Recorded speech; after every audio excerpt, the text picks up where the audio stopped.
All right, YouTube. Hope y'all are ready. What we're going to be doing today, really quick, this is going to be my season 9 meta climbing tier list. Again, this is not going to be the hard meta tier list for champion rank. It's not going to be the one for contenders or pro play or WCS predictions. No, this is specifically for players, whether you play a couple hours a week or you play 100 hours a week. This is going to be people specifically that are between the ranks of bronze and GM and are looking to climb in between those ranks. And for the people that have noticed that, okay, some of these characters, oh, but my favorite YouTuber says that this is meta. But every time I play them, I explode, or I can't really quite seem to get hang of it. There is a learning curve to so many of these characters. So this tier list is going to go over what are the most consistent, easiest to learn, most bang for your buck heroes. And I will be explaining each tier and why those characters go there. Sound good? All right, let's get started. So as you see in front of you, we have every single character already ready to go. We're just getting straight to it. You guys don't have to go through the video looking for like, all right, what's the final? Nah, it's right here in front of you. So we're actually going to be starting with D tier. So D tier, I'm going to move my little head here so y'all can see it. But we have Mercy, Brig, Junk, Hog, and Tracer. Before y'all freak out and say, wait, but this person said that Brig and Tracer are S tier. True. But why are they S tier in highest levels of play? Brig is S tier because she enables Zen comps because Zen is really, really strong.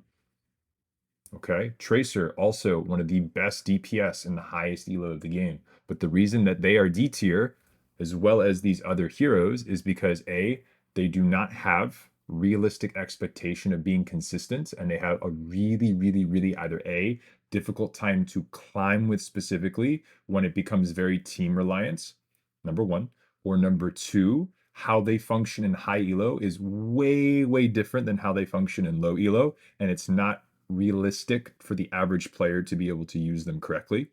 Or three, they're just underwhelming compared to all the other heroes on the list when it comes to consistency, ease of use, and just overall realistic application when it comes to the different ranks ranging from bronze all the way to GM.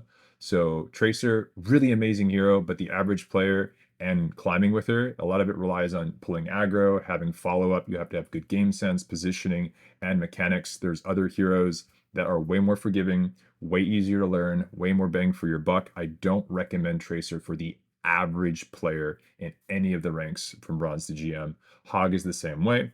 Junkrat, Brigitte, very strong in highest elo, but again, really difficult to climb with.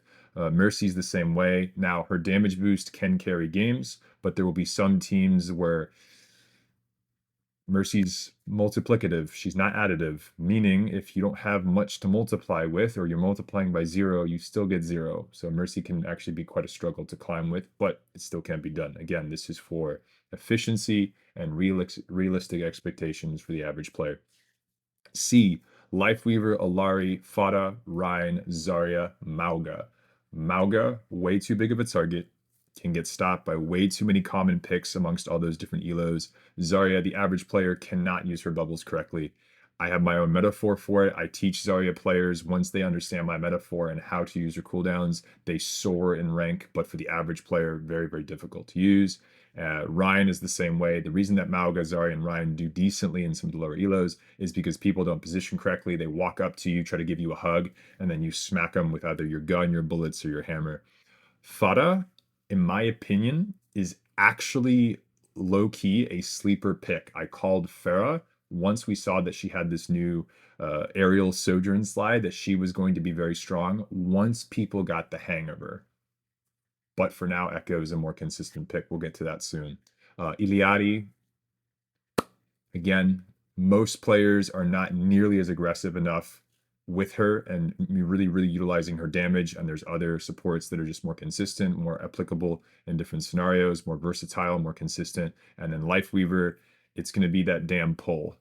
The amount of Lifeweavers that have no idea how to use pull appropriately, and they pull people into danger with them, thinking it'll help them, as opposed to playing, high ground, using these angles to pull them to safety and really utilizing that crazy projectile damage. The average Lifeweaver player, it's not going to be the easiest thing to climb with. There's better bang for your buck characters. Beats here. This is middle of the pack. This is where you have characters that can go either way. They're at the middle bit of the bell curve when it comes to if you know what you're doing, you can do a lot. You can even carry through a lot of elos, like Ball and Doom being like noob stomp heroes, a good Mei, a good Hanzo, a good Reaper, a good Widow, a good Ana, and a good Lucio. As long as you're adaptable and you're versatile in terms of what needs to get done in order to win my game, these are fantastically middle of the pack picks, and either you're doing it or you're not. But some of those characters like Doomfist, a little bit harder to learn in terms of getting really, really good at the character versus what's realistic for the average player. A tier, this is where it starts to get juicy. So we have Zen, Bap, Kitty, Cass, Diva, Genji, Sim, Winston, Sombra, Sigma, Ashe, Echo, JQ, Sojourn, and Ramatra. Very, very heavy on the list. Now, half of these are not S tier because of the average performance of the average player. Genji is unbelievably strong right now, but the reason I can't put characters like Genji or Diva or Winston or even Sombra higher than when they really are, or even Echo, is because the average player really struggles with the concept of dive. In my opinion, and this is from old Overwatch 1 theory, I've been coaching this game for years now, is that dive on paper has the highest possible potential of a skill ceiling because of all the working parts when they work in tandem, that beautiful, juicy burst damage that you can do. Anyway, my point is dive is really difficult for the average player, so I can't rate those characters higher than A tier because if you know what you're doing and they're relatively easy to understand and to pick up how to use the characters and their cooldowns, but there are still some characters just above them that are even so much more free value that they just kept them out of the S tier rank. Other examples, obviously, Zen is very strong, Baptiste is very strong, Kiriko is very strong, but the average player is really going to struggle. But A tier still becomes a solid pick for most of my players that are hungry to rank up. Sojourn, Ramatra, Echo, Symmetra, even same thing. Now, S tier. These are the holy grail of characters. We've got 3 DPS, a support, and a tank. These are, no matter what rank or elo you were talking about, between bronze and GM, these characters are capable of hard carrying your lobbies on your roll, and they are always going to be safe picks on the vast majority of matchups and maps, as long as you are playing intelligently. Moira, you got numbers, mass healing, a lot of damage. The range on your grasps now after that buff is crazy. Your orb travels super fast. You can do a lot on Moira. If you're DPSing, cutting it, you're tanking, cutting it, whatever it may be, you can do a lot of things to carry your team on Moira. It seems a little silly, but bronze to GM, again, this isn't like the highest rank of the game. This is just getting you that juicy SR. Moira is fantastic for support players to at least have as a pocket pick or even as a main pick. DPS, Bastion, Soldier, Torbjorn. Torbjorn, when you need to strengthen your front line, maybe have that extra little juicy chip damage over there with your turret placement, punish people as they rotate in. Really reliable ults, multiple ranges you can shoot at, from effective ranges from far away, mid range to close up with your shotgun. Really good ultimate, like I said. You really can't go wrong with having a comfortable Torbjorn at your disposal. It's a really nice, not crutch pick, but backup pick for a lot of these situations. Soldier, he can play with your team, he can play independent of your team, he can flank, he can take high ground, he can reposition, he can keep up a lot of pressure and have really good uptime at that range. And his ult is very difficult to at least mess up to the point where it's a detriment to your team. So very simplistic hero, very easy to understand. And the better you are at tracking, and the better you are at repositioning, and the better you are at keeping your uptime high, you can do a lot of carrying in terms of pressure put out onto the enemy team.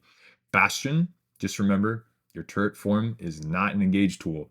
It is a punish tool. So what do most tank players when they're GM or lower do? They feed. So Bastion is really, really amazing at punishing feeding tanks. Therefore, he becomes a really consistent pick if you just want free SR. You notice their tank sucks, likes to overextend, lock the Bastion, hold your turret form, they make a mistake, punish, melt, explode, oh ho ho, profit. And then Orisa. Orisa is probably the only S tier tank that I can put up there confidently, and it's because with the new Season 9 changes, heal botting is not only dead, but it is actually a detriment to your team. And I play through all different elos.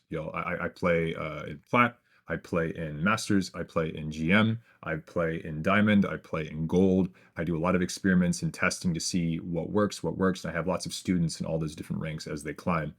Orisa, for me, is the most confident climbing pick for tank because even if you have two supports that did not get the memo and they think that, oh, my healing does less, so I need to do more of it for some reason, it still is a really nice insurance because you can be so sustain heavy on your own, and you also have that fortify, you have the propeller, you can cancel a lot of ultimates, and you look at all the other more popular tanks in low to mid elo, like Rhine, like Zarya, like even Sigma. Your javelin can do a really good job of canceling a lot of those some of those ultimates, but also really bullying them with other parts of your kit, like propeller, like javelin, and then even your ult. Your fortify is fantastic against common picks such as like an Ana, if that ends up being a thing, or even Discord, because you have fortified, becomes less of an issue. So Orisa just becomes a really nice safe staple when it comes to climbing through ranks bronze to GM. Anyway, I don't want to take any more of your time. This is it. This is my thought process on a specific climbing meta tier list. Again, this is not for champion rank. This is not for top 500. These are not the best characters in the game in order by any means, but it is for climbing so that it is for the average Overwatch player just trying to get some SR, just trying to pop off, and has really been wondering, okay, why do some characters work better than others? And why is it when I try things that I see in my top 500 streamers lobbies, it doesn't work out the same way when I play them in silver or in diamond? Well, it's because the tier lists are different. Pro players have their meta, top 500 has their meta, and then everyone else has their own meta. And it feels like no one ever wants to bring this up. If meta is different for pro players than it is on top of ladder, doesn't it make sense that there would be another meta tier list for people that aren't already champ 5 or higher? I don't know, call me crazy, but that's just the way I see it. Anyway, thank you all so much for watching. Let me know in the comments below if you all have any disagreements, agreements, or questions. We are live 6 days a week over at Twitch. We do coaching, one-on-one, VOD reviews, and gameplay throughout. And yeah, we have a blast doing it. Thank you so much for watching again. Like, subscribe, all that good stuff. And I will see y'all in the next one. Peace.